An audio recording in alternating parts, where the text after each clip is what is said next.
नमस्कार मित्रों, स्वागत है सभी का एग्री ज्ञानपीठ अकेडमी में। और आज बीएससी एग्रीकल्चर छठे सेमेस्टर को लेकर वाटरशेड मैनेजमेंट चल रहा था, तो उसी में 2 वीडियो लेक्चर हो चुके हैं। आज आपका तीसरा वीडियो लेक्चर है। कल मैंने सिलेबस था आपका, उसको ढंग से कवर कर लिया था। Watershed management, run of, soil loss management in A watershed, socio economic concept of watershed, peoples participation in watershed, ये कर लिया था। तो मैंने देखा एक चीज़ कि लोगों ने बताया, जो भी मेरे साथ काम कर रहे हैं, कि अभी इसमें कुछ क्वेश्चन और करा दो। ये सिलेबस का अहम हिस्सा है, तो जो भी क्वेश्चन बनेंगे कम से कम 25 क्वेश्चन यहीं से बनेंगे। ठीक है, 25 क्वेश्चन यहीं से। तो जहाँ से ज़्यादा क्वेश्चन बनने की डिमांड होती है, मैं सबसे ज़्यादा क्वेश्चन वहीं से कराता हूँ। ठीक है, यहाँ से आप लोग बहुत अच्छे तरीके से पास हो सकते हो, बढ़िया नंबर ला सकते हो इतने से। ठीक है, इतने से ही क्वेश्चन बनने की उम्मीद रहती है। ठीक है, तो अब आप समझ सकते हो कि कितना ज़्यादा रिसर्च करके ही हम लोग यहाँ पे लाते हैं। ठीक है, तो शुरू करेंगे। थोड़ा ये क्वेश्चन भी इंक्लूड कर लिए गए, बाकी आगे के सिलेबस के भी इंक्लूड है, इसमें शामिल है। ठीक है, तो क्वेश्चन 81 से शुरू करते हैं। रन ऑफ का अधिकतम प्रवाह किस प्रकार की भूमि पर होता है? ऑप्शन नंबर हो जाएगा सी, कठोर ढलानदार चट्टानी भूमि पर। सॉइल इरोजन को मापने हेतु सबसे अधिक प्रयोग में लाई जाने वाली इकाई है, तो सबसे ज़्यादा मापने वाली इकाई क्या है? सॉइल इरोजन को। ठीक है, तो सॉइल इरोजन को मापने के लिए सबसे ज़्यादा टन, हेक्टेयर, वर्ष, तीनों में मापते हैं। तो टन आ जाए, अलग से भी दे सकता है, हेक्टेयर अलग से भी दे सकता है, वर्ष दे सकता है, तो तीनों है। अब ऐसे नहीं है कि हम 3 क्वेश्चन इसके लिए बनाएं। ठीक है, हम एक ही क्वेश्चन में कई सारे क्वेश्चन को इंक्लूड कर देते हैं, ताकि आपका कोई भी कन्फ्यूजन भी ना रह जाए। ठीक है, अब आप सोचो कि यार हेक्टेयर अलग बताया था, उसमें भी यही बताया था, तो सब यही बताया था, याद तो रखो भाई। ठीक है, अगला है, रन ऑफ नियंत्रण में सबसे पहले ध्यान देना चाहिए। ऑप्शन नंबर बी, भूमि की सतह पर रोकथाम। सबसे पहले भूमि की सतह पे काम शुरू करा जाता है। वाटरशेड में रन ऑफ हार्वेस्टिंग के लिए कौन सी संरचना उपयुक्त होती है? तो हो जाएगा ऑप्शन ए, फॉर्म पॉन्ड। ठीक है, थोड़ा स्पीड को धीमे कर लेते हैं, ताकि मित्र हमारे बहुत शिकायत करते हैं, पर हम सोच रहे हैं एग्जाम आपके खोपड़ी पे है। चलो कोई नहीं। यूनिवर्सल सॉइल लॉस इक्वेशन में कौन सा कारक शामिल नहीं होता है? तो यूनिवर्सल सॉइल लॉस इक्वेशन में जनसंख्या का कोई काम ही नहीं है, तो ये कहाँ से डाल दिया है? सी नंबर ऑप्शन नहीं हो जाएगा। तो वर्षा तीव्रता बिल्कुल, भूमि कवर बिल्कुल, ढाल लंबाई बिल्कुल, ये तीनों आपके वाटरशेड से संबंधित हैं। जनसंख्या पता नहीं कहाँ से दे दिया है। ठीक है, वाटरशेड परियोजना में सोशियो इकोनॉमिक सर्वे का मुख्य उद्देश्य क्या होता है? सोशियो मतलब समाज, इकोनॉमिक मतलब आर्थिक, तो सामाजिक आर्थिक सर्वे क्यों होता है? ऑप्शन नंबर हो जाएगा ए, आर्थिक लाभ का पूर्वानुमान। ठीक है, मतलब आर्थिक अनुमान का पूर्वानुमान कैसे लगाएंगे? आर्थिक मतलब लोगों की कंडीशन कैसी है, कैसा पैसा है वहाँ पे वाटरशेड लगाने से पहले। तो उससे पहले में देखना पड़ेगा समाज को, समाज मतलब सोशियो। ठीक है, अब समाज को देख के ही हम इकोनॉमिक कंडीशन का पता लगाएंगे, तभी ये टर्म बना दिया है सोशियो इकोनॉमिक, और आपके सिलेबस में बहुत अच्छी तरीके से दिया है। तो इसका लाभ है, मतलब इसका क्या उद्देश्य होता है? तो आर्थिक लाभ का पूर्वानुमान करना, यानी आर्थिक लाभ का पूर्वानुमान कैसे लोगे भाई? पहले ही पता लगा लो कि पैसा कम है कि ज़्यादा है, कौन सा एरिया है, सारी चीज़ें ये। अगला है, वाटरशेड के सामाजिक पक्ष का सबसे महत्वपूर्ण पक्ष होना चाहिए, सबसे महत्वपूर्ण तत्व होता है। ठीक है, सी, लोगों की भागीदारी। सी, लोगों की भागीदारी सबसे इंपॉर्टेंट सामाजिक पक्ष है। मिट्टी का प्रकार तो भौगोलिक हो जाएगा, जल संरचना भी भौगोलिक हो जाएगा, फसल विविधता भी भौगोलिक हो जाएगा, तो एक ही बचता है भाई। तो आपको देखो, हर क्वेश्चन में कुछ ऐसे आते हैं जो कि कॉमन सेंस पे आधारित होते हैं। हर पेपर में कुछ क्वेश्चन ऐसे होते हैं। ठीक है, अगला है, रन ऑफ को कम करने में अधिकतम प्रभावी कौन सी पद्धति है? तो कंटूर फार्मिंग, ये सब बता चुके थे, सी नंबर ऑप्शन। ठीक है, वाटरशेड का सामान्य अर्थ क्या है? तो जल विभाजक क्षेत्र। जल विभाजक क्षेत्र फिर से आपके एक से शुरू हो गए, आपको नंबरिंग पे ध्यान नहीं देना है। ठीक है, केवल क्वेश्चन, आपका तीर, आपका निशाना किस पे होना चाहिए? अर्जुन की तरह। ठीक है, वाटरशेड का मुख्य उद्देश्य क्या होता है? सी नंबर ऑप्शन हो जाएगा, जल एवं मृदा संरक्षण, सी नंबर ऑप्शन। निम्न में से कौन सा जल संचयन की विधि नहीं है? तो जल संचयन की विधि नहीं है जल को नालियों से बाहर निकालना। भाई बाहर क्यों निकाल रहे हो? इसे जल से बाहर निकाल रहे हो, कोई संरक्षण थोड़ा नहीं कर रहे हो। तालाब करोगे भाई, तालाब में तो कर ही रहे हो। कंटूर ट्रेंचिंग तो बहुत इंपॉर्टेंट हो ही जाता है। खालों की खुदाई, खालों की खुदाई क्या है भाई? ठीक है, नालों की खुदाई होना चाहिए यहाँ पे। रन ऑफ को नियंत्रित करने की प्रमुख तकनीक क्या है? तो वृक्षारोपण। ठीक है, वृक्षारोपण। ठीक है, मृदा अपरदन से किस प्रकार की क्षति होती है? भूमि की मृदा शक्ति, उर्वर शक्ति घटती है। जल ग्रहण क्षेत्र के निर्धारण का मुख्य कारक क्या होता है? तो मुख्य कारक होता है, ऑप्शन नंबर हो जाएगा सी, स्थलाकृति। मुख्य कारक स्थलाकृति, टोपोग्राफी। अगला है, कंटूर प्लाइंग से लाभ होता है, बी ऑप्शन, मृदा अपरदन को रोकने से। ठीक है, सॉइल इरोजन को रोकने से। अगला है, वाटरशेड प्रबंधन में पहला कदम क्या होता है, तो सबसे पहले हम सर्वे करेंगे ना। अब ऐसे तो होगा नहीं डायरेक्ट हम वाटरशेड के लिए बड़े बड़े तालाब बना देंगे और डैम बना देंगे, चक डैम, कंटूर बॉन्डिंग, ये सब कर देंगे, नहीं। सबसे पहले सर्वे करेंगे यहाँ पर करने लायक है कि नहीं है। सर्वे में कई सारी चीज़ें पता लग जाती हैं। सर्वे करेंगे, इंसान का भी सर्वे करेंगे, भाई इंसान कैसा है, वहाँ पे पैसा वाला है कि कमज़ोर है, उसी हिसाब से चीज़ों को आगे बढ़ाएंगे ना। तो सर्वेक्षण या सबसे पहले योजना बनाएंगे, ठीक है। कोई भी चीज़ होती है तो सबसे पहले सर्वेक्षण। पेड़ काटना भाई, जाके पेड़ ही थोड़ा डायरेक्ट काट देंगे। जल निकासी, जाके जल निकास क्यों करेंगे भाई, जल निकास से पहले देखेंगे कितने क्षेत्र में जल निकास है, सर्वे करेंगे ना। कृषि का विस्तार, अरे भाई कहाँ से। वर्षा जल संचयन में सबसे पहले क्या किया जाता है, तो सबसे पहले जल का संग्रहण किया जाता है। सबसे पहले जल का संग्रहण किया जाता है, इकट्ठा किया जाता है। सबसे पहले वर्षा जल संचयन में मतलब आप वाटर को आप कलेक्ट कर रहे हो तो सबसे पहले संग्रहण करोगे, भरोगे ना। उपचार काहे करोगे भाई, उपचार तो तभी करोगे जब वाटर होगा आपके पास, ट्रीटमेंट तभी कर पाओगे ना उसका। जल उपयोग तो तभी करेंगे जब फाइनली जब भर जाएगा तभी ना। अब ऐसा तो है नहीं बिना हार्वेस्ट करे आप उसका उपयोग कर लगे भाई, ठीक है। जल को फेंकना, अरे भाई हवाबाजी मत करो भाई, पीडीएफ बनाने वाले बहुत हवाबाजी कर देते हैं हमारे। रन ऑफ को कम करने के लिए उपयुक्त उपाय है वृक्षारोपण, एक बार हो चुका है। वाटरशेड प्रबंधन का दीर्घकालीन लाभ है तो पारिस्थितिकी संतुलन, मतलब एक इकोनॉमिक बैलेंस, इकोनॉमिक बता रहा हूँ, इकोसिस्टम का बैलेंस बना रहता है, ठीक है। तो इकोसिस्टम बैलेंस बना रहता है, जो पर्यावरण संतुलन बना रहता है, ऐसे भी कह सकते हो। तो काफ़ी इन्वायरमेंट फ्रेंडली होता है वाटरशेड प्रबंधन। भाई आप पानी बचाओगे तो क्या होगा, इन्वायरमेंट फ्रेंडली तो हो गई ना, ठीक है। तो आपका भी कर्तव्य बनता है एज ए स्टूडेंट एग्रीकल्चर के नाते, तो पानी की बचत करें, ठीक है। अभी आप आगे चल के वाटर हार्वेस्टिंग के बड़े बड़े सब्जेक्ट भी पढ़ने वाले हो, ठीक है। सॉइल कंजर्वेशन, वाटर कंजर्वेशन, ये सब।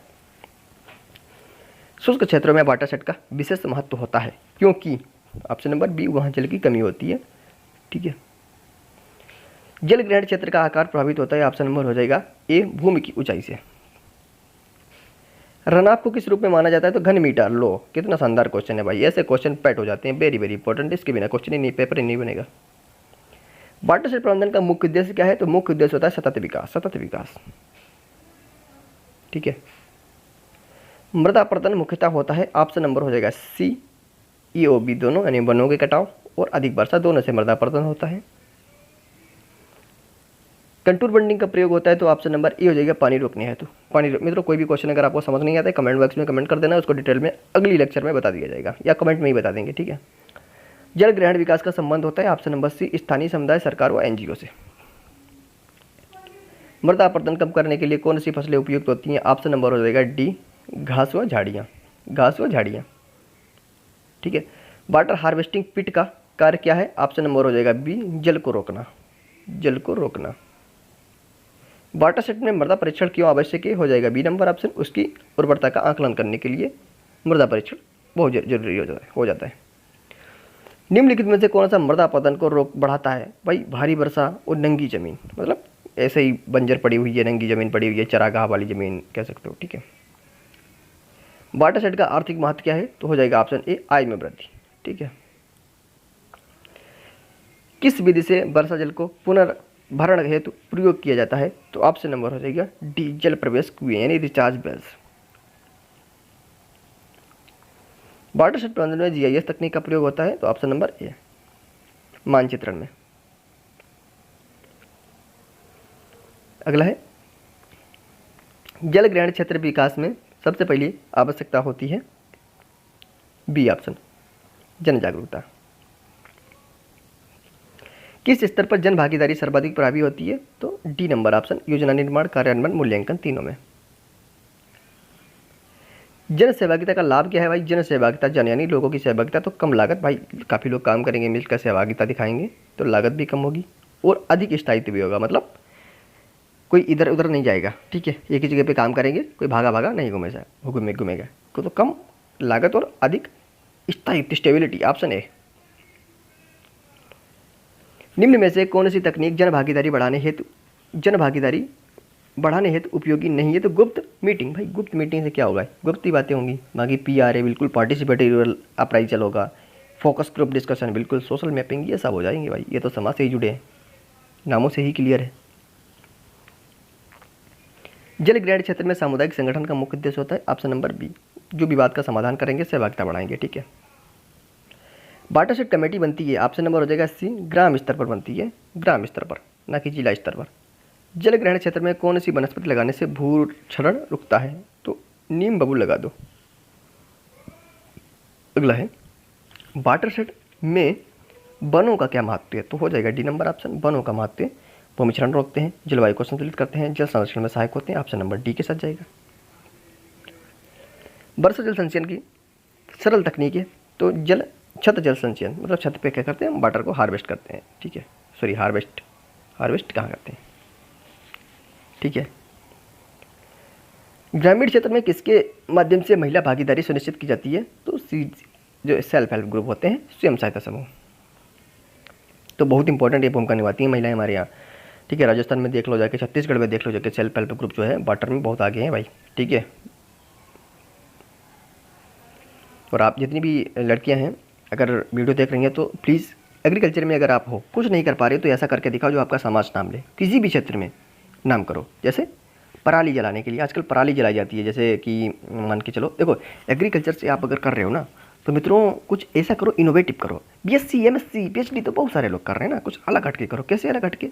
भाई आपके क्षेत्र में ग्रीन हाउस नहीं होगा अभी। ग्रीन हाउस का मतलब क्या होता है? जैसे बेमौसमी फसलें तैयार की जाती हैं, जैसे मान लो कि अभी ठंड के सीजन में खीरा नहीं होते हैं, ककड़ी नहीं होते, तरबूज नहीं, खरबूज नहीं, तो करो ग्रीन हाउस में, बहुत अच्छा आपको रिजल्ट मिलेगा। तो उस टाइम मूल्य भी बहुत अच्छे मिलेंगे ना, तो करिए इसको। गांव में मतलब इस प्रथा को डालिएगा। ठीक है, आपको काफ़ी फ़ायदा मिलेगा इससे। तो ये नई नई टेक्निक लाइएगा तो आपका क्षेत्र भी नाम रोशन, मतलब क्षेत्र में भी नाम रोशन होगा कि हाँ फलाना व्यक्ति इस चीज़ में अग्रणी भूमिका निभाया। और गवर्नमेंट भी सपोर्टिव है, गवर्नमेंट सब्सिडी अलग दे रही है, अच्छे से लोन भी मिल जाता है।